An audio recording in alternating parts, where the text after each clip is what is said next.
Nós vamos entrar, inshallah, naquilo que nós já estávamos falando sobre a vida do profeta Muhammad sallallahu alaihi wasallam. A vida do profeta Muhammad sallallahu alaihi wasallam, como nós falamos, ela é de extrema importância. Nós vamos tentar detalhar muitas coisas que são importantes na vida do profeta Muhammad sallallahu alaihi wasallam e falarmos pouco a pouco para entendermos essa história do profeta Muhammad alayhi salatu wasalam, como nós tínhamos falado através do Corão, da sunna do profeta Muhammad sallallahu alaihi wasallam e da história que foi passada para nós através dos Sahaba radiyallahu anhu. Começarmos sobre o nome do profeta Muhammad sallallahu alaihi wasallam, ou a descendência do profeta Muhammad sallallahu alaihi wasallam. O profeta Muhammad sallallahu alaihi wasallam, ele é uma das pessoas mais nobres em relação à sua descendência. É a pessoa mais nobre em relação à sua descendência. Ele é a pessoa mais completa dentre todos os seres humanos que Allah subhanahu wa ta'ala criou, em relação à sua fisionomia, o seu corpo. É a pessoa mais completa e mais bela do mundo. Até dizem que a beleza que Allah subhanahu wa ta'ala colocou no profeta Yusuf alayhi salam, tem um hadith que diz que a metade da beleza foi colocada no profeta Yusuf, profeta José, e a outra metade foi espalhada entre a humanidade. Em relação ao profeta Muhammad sallallahu alaihi wasallam, toda a beleza foi colocada no profeta Muhammad sallallahu alaihi wasallam, não a metade. Então o profeta Muhammad sallallahu alaihi wasallam, como Anas ele dizia sobre a fisionomia dele, sobre a aparência dele, ele disse certa noite o profeta Muhammad sallallahu alaihi wasallam estava com uma roupa entre branco e vermelho, e ele estava parado e a lua estava cheia, e eu olhando para o profeta Muhammad sallallahu alaihi wasallam e olhando para a lua, eu juro por Deus que o profeta Muhammad era mais belo do que a lua. Subhanallah, a questão do profeta Muhammad sallallahu alaihi wasallam, os Sahaba, quando descrevem ele, você vê que é a pessoa mais completa que Allah já criou na face da terra. Ele também, dentre as questões nobres, como nós tínhamos falado também, sobre a sua descendência, porque o profeta Muhammad sallallahu alaihi wasallam, ele disse, como está no Sahih Muslim, Inna Allah azza wa jalla astafa walada Ibrahim wa Ismail. Allah subhanahu wa ta'ala, ele escolheu o profeta Abraão dentre as criaturas, entre as pessoas no tempo dele. Escolheu da descendência do profeta Abraão o profeta Ismail, e escolheu da descendência do profeta Ismail a família Kinana. Escolheu dentre a família de Kinana Quraysh, os Qurayshitas. Escolheu da tribo de Quraysh, ou da família de Quraysh, Bani Hashim, a família de Hashim. E depois Allah subhanahu wa ta'ala escolheu da família de Hashim o profeta Muhammad sallallahu alaihi wasallam. Tem outro hadith que o profeta Muhammad sallallahu alaihi wasallam ele cita que Allah subhanahu wa ta'ala, quando criou as criaturas, ele as dividiu em partes, escolheu a melhor parte.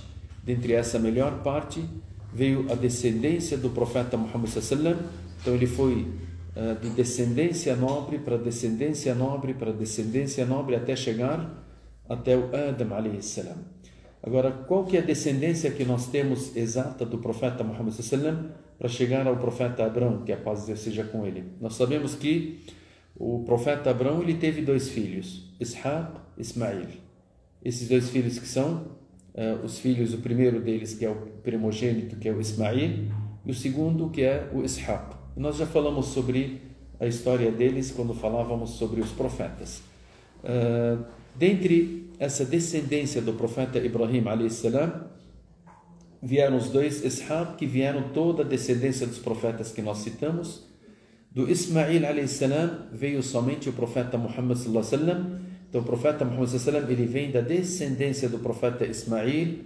O profeta Ismail é da descendência do profeta Ibrahim. Agora, o nome do profeta Muhammad sallallahu alaihi wasallam, ele é Abul Qasim, é o pai do Qasim. O filho maior dele, dentre os homens, era chamado Al-Qasim, e por isso que ele era chamado, porque como nós sabemos, os árabes eles têm uma questão que os não árabes não possuem, tipo você chamar a pessoa, colocar nós falamos o apelido, né? Kunya. Kunya o que é? Você falar o fulano o que é? É Muhammad. Muhammad, qual que é o nome do filho, primeiro filho? É chamado Al-Qasim, então você chama ele Abu Qasim. Chama o Muhammad, tem um filho chamado Ali, aí você fala Abu Ali. Esse é chamado Kunya. Essa Kunya somente os árabes que falam sobre ela, isso em respeito às pessoas, porque você não consegue, não chama as pessoas, principalmente os idosos, né? O fulano é o Khalid, ou Ali, ou Muhammad, ou Suleiman. Não, você fala Abu Fulano. Ele é pai do fulano, pai do fulano, pai do fulano. Isso em respeito a essas pessoas. Então, o profeta Muhammad sallallahu alaihi wasallam, o filho mais velho dentre os homens, era Al-Qasim. Então, ele era chamado de Abu Qasim. Chamado Abu Qasim. Abu Qasim, Muhammad, alayhi salatu wassalam, nome dele Muhammad, Ibn Abdullah, filho de Abdullah, Ibn Abdul Muttalib, filho de Abdul Muttalib, Ibn Hashim. Essa descendência é importante se a gente conseguir fazer com que os nossos filhos decorassem ela, né? Ela é importante porque você está sabendo da descendência exata do profeta Muhammad sallallahu alaihi wasallam. Muhammad ibn Abdullah, ibn Abdul Muttalib, Ibn Hashim, Ibn Abdi Manaf, Ibn Qusay. Então essa daqui é a corrente da descendência do profeta Muhammad sallallahu alaihi wasallam. Ibn Kilab, Ibn Murra, Ibn Ka'b, Ibn Lu'ay, Ibn Ghalib, Ibn Fihr, Ibn Malik, Ibn Nadhr, Ibn Kinana, Ibn Khuzaima, Ibn Mudrika, Ibn Ilyas, Ibn Mudhar, Ibn Nizar, Ibn Ma'd, Ibn Adnan. Até o Adnan, nós temos essa sequência, ela está 100%. Então, essa descendência do profeta Muhammad sallallahu alaihi wasallam, esses nomes dos pais, avós, bisavós e tal, até chegar no Adnan, é 100% confirmada. Nós vamos repetir: o Abu Qasim Muhammad ibn Abdullah ibn Abdul Muttalib ibn Hashim ibn Abdi Manaf, ibn filho, né? Filho de Abdi Manaf, filho de Qusay, ibn Qusay, ibn Kilab, filho de Kilab, ibn Murra, filho de Murra, ibn Ka'b, filho de Ka'b, ibn Lu'ay, ibn Ghalib, ibn Fihr, ibn Malik, ibn Nadhr, ibn Kinana, ibn Khuzaima, ibn Mudrika, ibn Ilyas, ibn Mudhar, ibn Nizar, ibn Ma'd, ibn Adnan. Até o Adnan, todos os historiadores eles confirmam que é 100% confirmado esse nome, né? E depois eles falam: ولا يصح حفظ النسب فوق عدنان. Depois de Adnan até o Ismail não tem nada confirmado 100%, mas a confirmação é do que Adnan ele vem da descendência de Ismail. Ele vem da descendência do Ismail. Então, essa é a descendência do profeta Muhammad sallallahu alaihi wasallam. Depois dessa questão, é bom nós sabermos que o profeta Muhammad sallallahu alaihi wasallam, ele tem um hadith que ele fala que é Ana ibn al-Dhabihain. Ibn al-Dhabihain. Eu sou o filho dos dois degolados. O que são os dois degolados? Os dois degolados, aqui tem uma história importante que nós vamos contar ela, inshallah. O primeiro degolado que seria o profeta Ismail, que já foi citada a história dele. E o motivo que o Ibrahim a.s. ele teve no sonho que queria degolar o filho dele Ismail, e o profeta Ismail, ele era criança, tinha 15 anos, ele disse para o pai dele: faça o que Allah te ordenar. E nós soubemos e contamos essa história de como Allah subhanahu wa ta'ala mandou um carneiro para ele. Esse carneiro foi degolado no lugar do profeta Ismail a.s., por isso que foi chamado de Al-Dhabih. Al-Dhabih quer dizer que Allah subhanahu wa ta'ala ordenou que o Ismail fosse degolado no lugar quando o Ibrahim e o Ismail se entregaram para Allah subhanahu wa ta'ala, e ele foi lá para degolar o filho dele. Allah subhanahu wa ta'ala confirmou que ele realmente está cumprindo a ordem de Allah subhanahu wa ta'ala, e mandou um carneiro para que seja degolado no lugar de Ismail. Esse é um dhabih, esse é um degolado. Está o outro, dhabihain, e o outro degolado, quem que é? É o pai do profeta Muhammad sallallahu Abdullah, o pai direto dele, que seria o Abdullah. Qual que é a história do Abdullah? Nós sabemos que Ismail alayhi salam, quando ele estava com a mãe dele, a Hajar, em Meca, e acabou a comida, acabou a água, que foi Allah subhanahu wa ta'ala mandou o anjo Gabriel para que ele furasse o poço de Zamzam. O poço de Zamzam, a partir daquele momento, num lugar desértico desse, ficou o quê? Um local onde tem a água, e a água ela chama as pessoas para que elas viessem para o local. Então, por causa da água, as pessoas começaram a vir, e principalmente uma das tribos chamada Jurhum, essa tribo que ficou ali junto com a família do Hajar, Ismail, e foi crescendo, foi chamada de Quraysh ali. Nesse lugar, claro que Zamzam, nós falamos sobre a história dele, permaneceu durante anos e anos. Zamzam ele tem 3 fontes no poço, o poço é pequeno, não é um poço grande, mas é um milagre de Allah subhanahu wa ta'ala. E esse poço ele ficou jorrando a água, as pessoas aproveitando dele durante anos e anos. Até chegou um período que a tribo da Jurhum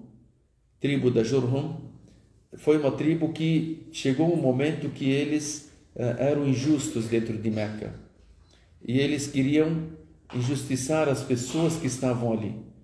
E eles eram pessoas distantes dos bons modos. E todas as pessoas ali em Meca se ajuntaram e foram contra essa tribo de Jurhum, expulsaram eles de Meca. Então eles mataram quem mataram, expulsaram quem expulsaram. Antes da tribo de Jurhum sair de Meca, que eles tinham se apoderado ali do local, eles foram lá e enterraram o poço de Zamzam. Enterraram o poço de Zamzam e ficou desconhecido ali. Ninguém mais sabia onde era o poço. E eles saíram de Meca. As pessoas que estavam ali, eles desconheceram onde que fica Zamzam, como é que está, por que foi enterrado, como é que... Então não sabiam mais onde que estava Zamzam e permaneceram as pessoas durante 50 anos sem ter a água de Zamzam. E isso era um sofrimento total. Isso era um sofrimento total para as pessoas que viviam em Meca. E quem era responsável pela água das pessoas que viessem? Porque Meca era um centro comercial e os peregrinos vinham de todos os lados. Isso antes do Islã tinha peregrinação. O que era peregrinação? As pessoas vinham de todas as tribos para Meca e eles faziam comércio ali, eles falavam poesias, eles se encontravam. Então o encontro era centro de encontros do mundo árabe ali, das pessoas, era Meca.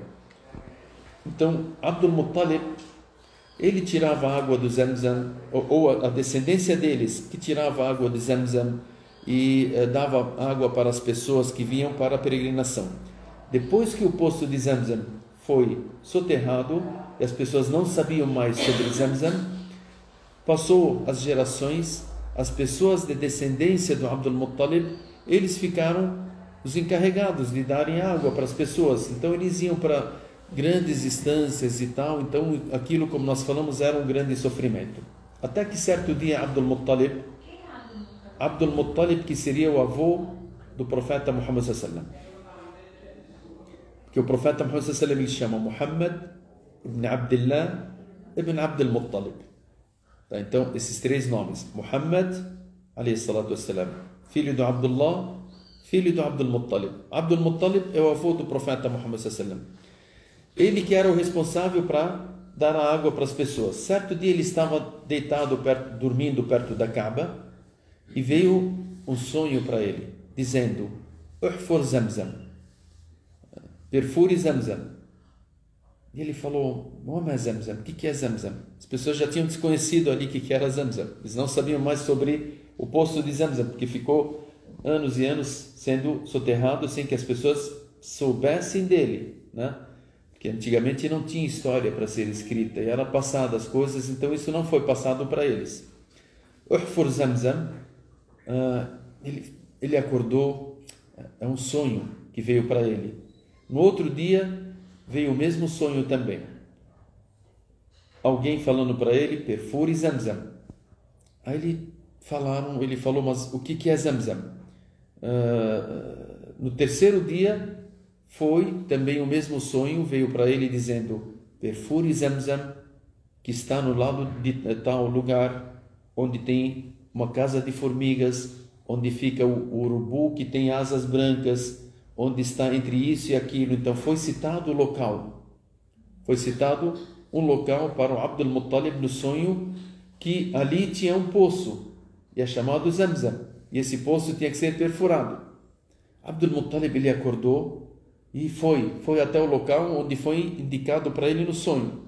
Ele foi lá e começou a procurar, achou o local, perto da Kaaba, e começou a perfurar lá, e de repente saiu água.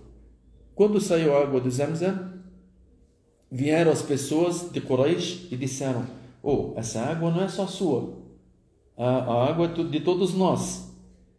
Tá certo que você achou e tal. Ele falou, mas eu sou responsável por dar água para as pessoas, e veio para mim esse sonho, e eu que vim para perfurar o poço de Zamzam, esse poço. Eles falaram, não, isso daí não é só seu, todos nós iremos participar do Zamzam, e no local onde quando começou a água e as pessoas vindo contra ele, aí eles falaram, olha, nós vamos ver se a água de Zamzam será somente sua ou de todas as pessoas. Aí ele falou, ele não tinha como se defender, das pessoas. Não. Isso, todos eles eram incrédulos. Isso antes do Islã. Antes do nascimento do profeta Muhammad sallallahu alaihi wasallam. Aqui nem o pai dele tinha nascido. Até o Abdullah não tinha nascido nesse momento, né? Aí o Abdul Muttalib, ele disse para as pessoas, vamos ver se Zamzam é meu, se Zamzam não é meu, tal. E eles falaram, olha, vamos até uma feiticeira que ela é próxima aqui da nossa cidade, de Meca, e vamos ver o que ela fala para nós, se Zamzam é meu, se o Zamzam pode ser dividido ou não. E teve aquela intriga entre eles.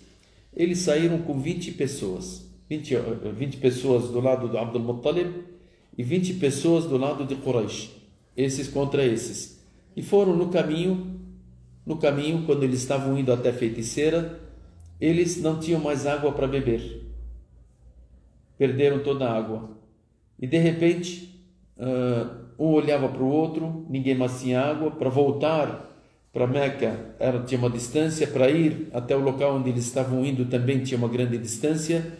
Aí eles falaram, vamos então parar aqui para a gente morrer todos juntos aqui, vamos morrer de sede no meio do deserto. Aí o Abdul Muttalib, ele disse para eles, não, vamos andando até onde Deus nos levar. Na hora que eles levantaram, embaixo do pé do camelo do Abdul Muttalib veio uma fonte de água no meio do deserto.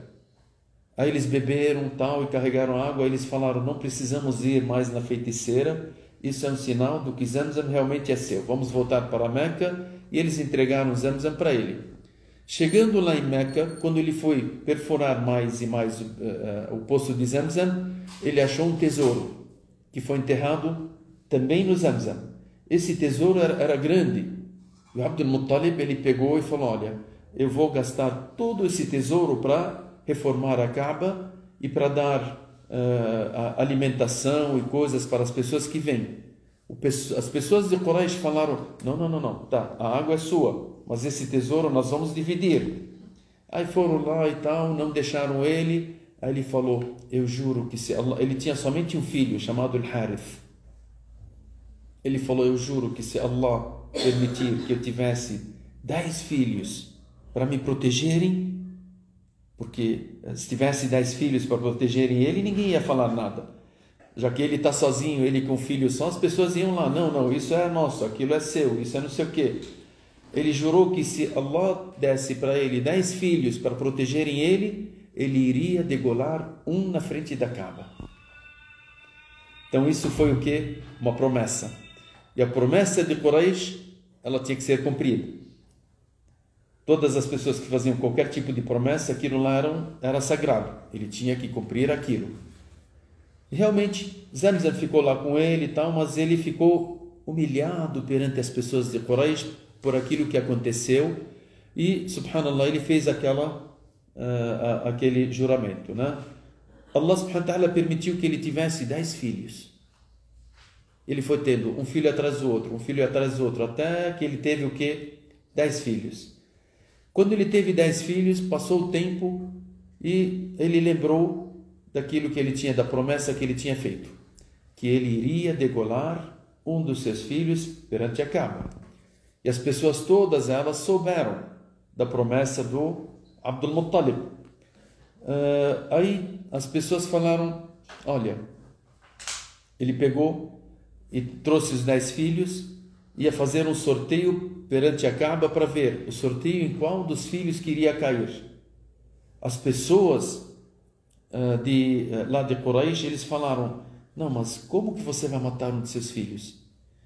Se essa promessa for cumprida, então cada um de nós, se tiver 10 filhos, tem que fazer o mesmo. Imagina pegar e degolar o seu filho na frente da Kaaba, se tiver 10 filhos.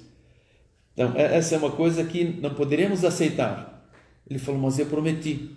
Eles falaram, vamos até a feiticeira para chegarmos lá e falarmos com ela. Essa feiticeira, ela tinha conhecimento dos livros anteriores, do judaísmo, do cristianismo, ela tinha um conhecimento amplo e as pessoas consultavam ela sobre várias coisas.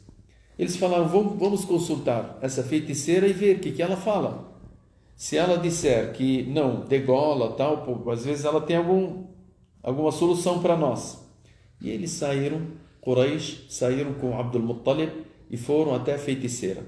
Chegando na feiticeira, aí eles falaram para ela sobre a situação. Ela falou, olha, eu sugiro uma questão. Coloquem os 10 filhos perante a Kaaba e façam sorteio.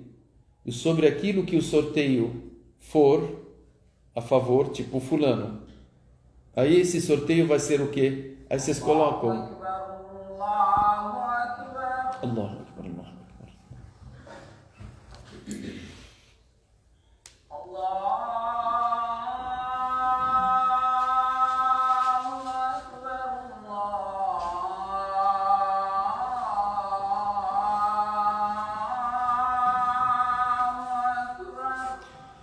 Allahu Akbar, Allahu Akbar.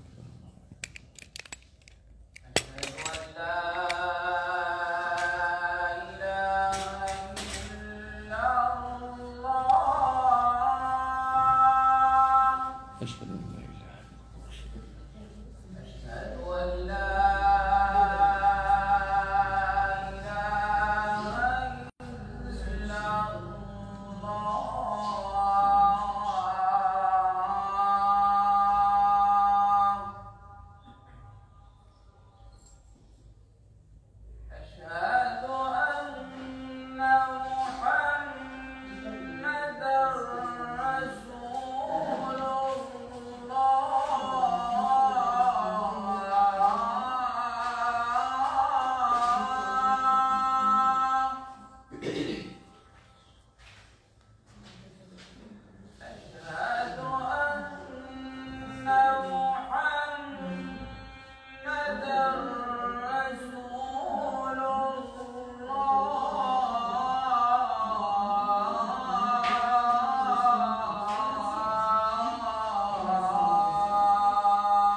Bom a gente parar quando ouve o adhan, principalmente quando está pessoalmente na mesquita, porque tem um hadith do profeta Muhammad sallallahu que ele fala: quem ouvir o adhan e falar, repetir atrás do muadhin igual o que ele falou, e no final ele fazer uma súplica: Allahumma rabba hadihi ad-da'wati at-tamma wa as-salati al-qa'ima ati Muhammadan al-wasilata wal-fadila. Até esse é um dua. Ele disse que o profeta Muhammad sallallahu ele disse: quem falar isso, ele irá interceder por ele no dia do final. Então você terá esse privilégio, né? Por isso a gente para ouvir em respeito e para ter esse grande privilégio de termos a intercessão do profeta Muhammad sallallahu por nós, inshallah, no dia do final. Bom, continuando, né, em relação a Abdul Muttalib, quando ele levou os filhos dele, tem uma parte que fala que antes deles irem para a feiticeira, ele levou os filhos e ele fez o sorteio, e caiu o sorteio no filho Abdullah, que seria o pai do profeta Muhammad sallallahu alaihi wasallam. Então esse sorteio, quando foi, as pessoas de Meca falaram: não, Abdullah era a pessoa mais amada em Meca. Os irmãos do Abdul Muttalib não aceitaram, disseram: não, Abdullah não vai ser degolado. As famílias Quraysh inteira, todos falaram: não, essa pessoa não pode ser degolada. Se fosse outra, a gente até pensaria, mas Abdullah não. Aí veio a ideia de ir na feiticeira. A feiticeira disse para eles: para vocês, se uma pessoa matar uma pessoa, qual que é o valor dela? Tinha um valor. Uma pessoa, tipo, você paga tanto pelo valor de uma pessoa que foi morta para fazer as pazes. Eram 10 camelos. Então uma pessoa equivalia a 10 camelos naquela época. Hoje 10 camelos é um grande dinheiro, né? Naquela época são 10 carros que a gente poderia considerar, né? Aí a feiticeira disse para eles: voltem para Meca e façam um sorteio entre o Abdullah, que foi escolhido no primeiro sorteio, e entre os camelos. Então, se o sorteio cair nos camelos, então degolem esses camelos. Se o sorteio cair no Abdullah, então voltem o sorteio novamente e aumentem mais 10 camelos, até que o sorteio caia nos camelos. Eles voltaram para Meca e foram lá fazer o sorteio. Então no sorteio eles escreviam Abdullah, os camelos. Então na hora que eles tiravam o sorteio, caía no Abdullah. Então foram 10 camelos. O segundo sorteio caiu no Abdullah, colocaram mais 10. Foram lá, no terceiro sorteio caía no Abdullah, até que se tornou em 10 vezes, sempre caindo em quem? No Abdullah, e eles aumentavam 10 camelos, até que se tornaram quantos? 100 camelos. 100 camelos, aí eles fizeram um novo sorteio, caiu nos camelos. Eles falaram: tudo bem, então são 100 camelos. O pai dele, o Abdul Muttalib, ele disse: eu vou fazer novamente o sorteio para que eu não tenha dúvida. Então ele foi lá, fez o sorteio novamente, caiu nos camelos. Na terceira vez, caiu nos camelos. Então 3 vezes que caíram nos camelos, aí o que o Abdul Muttalib fez? Ele degolou 100 camelos para salvar quem? O Abdullah. Então por isso que o profeta Muhammad sallallahu alaihi wasallam ele disse: eu sou o filho dos 2 degolados, Ismail pela história que nós ouvimos, e pelo Abdullah também, por essa história dele ter degolado no lugar dele 100 camelos, e a partir daquele momento se tornou o valor da pessoa, se for para ser pago, tipo, uma pessoa matou uma pessoa, nós temos uma coisa chamada dia. O que é dia? Uma pessoa que matou uma outra pessoa sem querer. Tá, esse morreu, vai assim, sem motivo, atropelou e tal. Aí aqui tem o que? Tem dia, para você pagar para a família dessa pessoa que morreu, tem um valor. Para eles não terem o sofrimento de perderem o filho, ou o pai, ou a pessoa que eles perderam, ou a mãe, ou a filha, e não terem nada que seja em troca. Então é dado o que? No valor de 100 camelos para ela. O valor de 100 camelos, isso que é chamado dia. Quem que paga isso? A pessoa que cometeu esse erro, ou que matou, ou tal, né? Ele e a família dele. Al-Aqila, que seria toda a família dessa pessoa, eles arrecadam e tal, e pagam esse valor. Então, a partir daquele momento, se tornou esse valor estipulado como 100 camelos por pessoa. Até agora? Até hoje. O Islã, ele confirmou isso. O Islã, ele confirma isso. Então, são 100 camelos, e por isso que ele foi chamado de filho dos 2 degolados. Nesse momento, Abdul Muttalib, ele degolou os 100 camelos em Meca. E era uma festa geral. Cada camelo, ele dá para sustentar 100 pessoas. Imagine, 100 camelos, 10.000 pessoas comendo ali à vontade, a carne sendo colocada para todos os lados, as pessoas todas contentes que salvaram quem? O Abdullah. O Abdullah, que era a pessoa mais amada entre as pessoas de Quraysh. Então ele foi salvo. E nesse momento, as pessoas sugeriram para o Abdul Muttalib, disseram para ele: seu filho é jovem, ele não tinha 25 anos ainda, mais ou menos tinha 25 anos. Eles falaram: já que nós temos essa grande festa em salvarmos o Abdullah, por que não faz com que ele case nesse momento também? Procure uma mulher para ele casar, e se ele casar assim, será uma outra festa também que será realizada para o Abdullah, para ficarmos mais contentes ainda que o Abdullah irá se casar. E o Abdul Muttalib, ele aceitou. E ele foi lá e levou ele para a tribo que seria parentes dele, que seriam Bani Zuhra, perto de Medina. E o Abdul Muttalib, ele foi até Medina para pedir uma mulher em casamento para o seu filho Abdullah.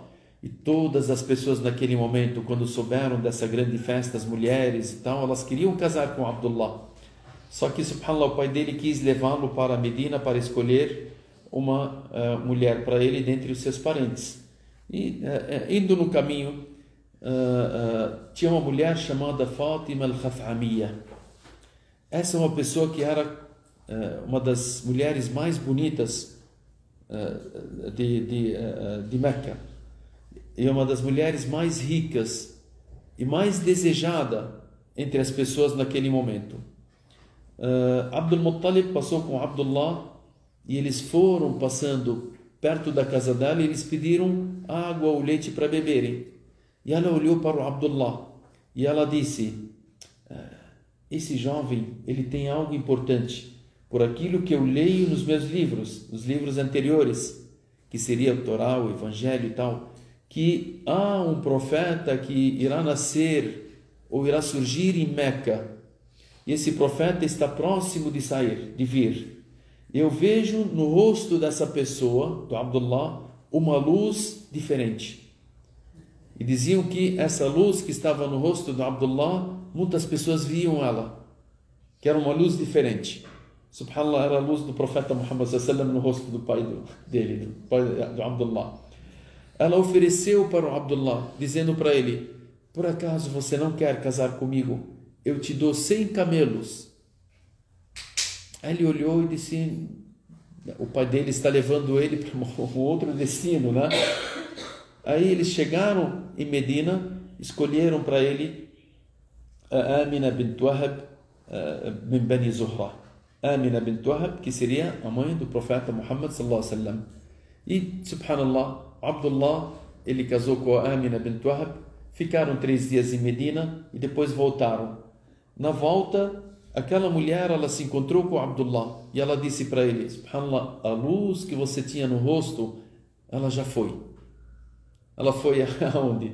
Na mãe do profeta Muhammad sallallahu alaihi wasallam. Depois de casarem, Amina bint Wahab.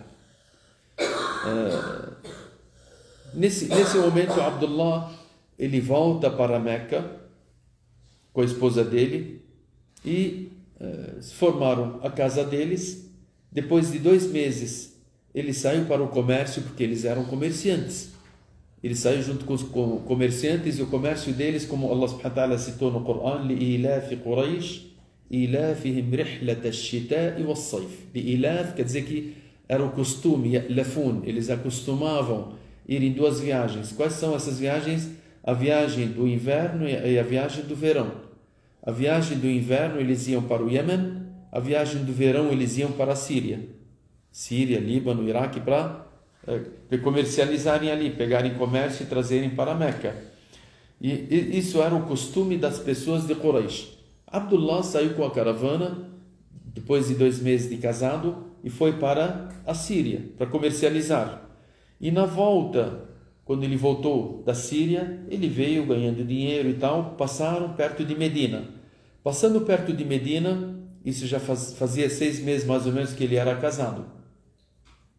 Ele adoeceu, ficou doente e ele não suportou a doença e morreu ali no caminho. Então ele morreu no caminho quando voltava do comércio, subhanallah, e foi enterrado ali perto de Medina. E aí a gente vê que o profeta Muhammad sallallahu alaihi wasallam, o pai dele morreu. Ele tinha quantos meses? Ele não tinha nascido ainda. Era 6 meses que estava na barriga da mãe e o pai dele já morreu. Então ele nasceu órfão de pai. Essa é a história do pai dele. Em relação a outro hadith que, para encerrar hoje, inshallah, e a gente complementa, inshallah, na outra aula, outro hadith que fala sobre o profeta Muhammad sallallahu alaihi wasallam, que o profeta Muhammad sallallahu alaihi wasallam, ele fala no hadith: Ana da'watu Abi Ibrahim, eu sou a súplica do meu pai Abraão. O profeta Muhammad, ele é a súplica do pai dele, do Abraão. Como é que é a súplica do pai dele? Na Surah Al-Baqarah, no versículo 129, Allah subhanahu wa ta'ala, ele fala sobre o profeta Abraão, quando ele suplica e fala: Rabbana wab'ath fihim rasulan minhum yatlu alayhim ayatika wa yu'allimuhum al-kitaba wal-hikmata wa yuzakkihim innaka antal azizul hakim. O profeta Abraão, ele fez uma súplica para Allah subhanahu wa ta'ala, para que ele conceda para ele um dos seus descendentes que fosse o mensageiro e que ensinasse as pessoas a mensagem e a sabedoria. Isso está, como nós falamos, no versículo da Surah Al-Baqarah, no versículo 129, né? Na Surah Al-Baqarah, versículo 129. Então essa é a súplica do profeta Abraão. Por isso o profeta Muhammad sallallahu alaihi wasallam tem um hadith, ele fala: Ana da'watu Abi Ibrahim, eu sou a súplica do meu pai Abraão. Qual que é a súplica? É essa que está no Coran. Ana da'watu Abi Ibrahim wa bushra ou bisharatu akhi Isa. E eu sou a boa nova do meu irmão Jesus, a boa nova do profeta Jesus, que está também na ela está na Surah As-Saf, na Surah 61, no versículo 6. Allah subhanahu wa ta'ala, ele fala: "Wa idh qala Isa ibn Maryam", quando o profeta Isa, ele disse: "Ya bani Israel, ó povo de Israel, inni rasulullahi ilaykum, eu sou mensageiro de Allah a vocês, musaddiqan lima bayna yadayya min at-Tawrat", acreditando e crendo na mensagem anterior a mim, que seria a Torá, acreditando no profeta Musa alayhi salam. "Wa mubashiran bi rasulin ya'ti min ba'dihi ismuhu Ahmad", para dar a boa nova também para o mensageiro que vem após de mim, chamado Ahmad. Um dos nomes do profeta Muhammad sallallahu alaihi wasallam é Muhammad, e um dos nomes dele também é Ahmad. Então, o profeta Muhammad sallallahu alaihi wasallam, ele fala: eu sou a súplica do meu pai Abraão, eu sou a boa nova do meu irmão Jesus, que está dentro do Corão, na Surah Al-Baqarah e na Surah As-Saf. E também tem um hadith que ele fala: Wara'at ummi, minha mãe, ela viu, na hora que o profeta Muhammad sallallahu alaihi wasallam estava nascendo, Wara'at ummi annahu kharaja minha nurun adha'at minhu qusur ash-Sham. Minha mãe, ao me colocar, ao nascer o profeta Muhammad sallallahu alaihi wasallam, ele disse, ela viu uma luz que iluminou todos os palácios da Síria. Então, esses palácios, ela citou o que ela viu na hora que ela estava naquela situação, quando o profeta Muhammad sallallahu alaihi wasallam estava nascendo, ela viu uma luz que se estendeu e iluminou toda a Síria, toda aquela parte da Síria. Então, o profeta Muhammad sallallahu alaihi wasallam, ele está dizendo sobre 3 questões, 3 boas novas que foram colocadas ou que foram citadas sobre o nascimento dele. Essa última foi que sura? A última não é sura, é o hadith. Hadith. A última é o hadith, esse hadith que o profeta Muhammad sallallahu alaihi wasallam, ele fala: Wara'at ummi, e minha mãe, ela viu, na hora que eu estava nascendo, kharaja minha, que saiu dela, nurun, uma luz, adha'at minhu qusur ash-Sham, iluminou com essa luz toda a parte da Síria, os palácios da Síria. Isso significa que a mensagem do profeta Muhammad sallallahu alaihi wasallam, ela iria chegar naquelas partes, e que realmente chegou, né? Agora, por que falou somente da iluminação da Síria, né? Tem muitos sábios que eles falam sobre essa questão. Dizem que nos últimos tempos o Islã ele se enraiza naquela parte onde o profeta Jesus ele irá descer, né? Ele foi arrebatado de corpo e alma, e ele irá descer aonde? Na Síria, e ficar 40 anos ali, e ele colocar em prática a religião muçulmana, a religião do Islã, e todas as pessoas a partir dali se sentirem a justiça total sendo feita em todas as partes do mundo a partir daquele local, a partir daquele local que seria a Síria. Então a mensagem do profeta Muhammad sallallahu alaihi wasallam, no final dos tempos, ela se enraiza e se fortalece na Síria, naquela parte, e o profeta Jesus ele vem para confirmar e para divulgar essa mensagem, espalhar a esperança, espalhar a justiça em todas as partes do mundo a partir daquele local. A gente para por aqui, inshallah, e continuamos na aula que vem. Barakallahu fikum, sallallahu ala nabiyyina Muhammad wa ala alihi wa sahbihi ajma'in, walhamdulillahi rabbil alamin. Abdullah teve 10 filhos com a mesma mulher. O Abdul Muttalib. Abdul Muttalib Isso. teve 10 filhos com a mesma mulher. Sim.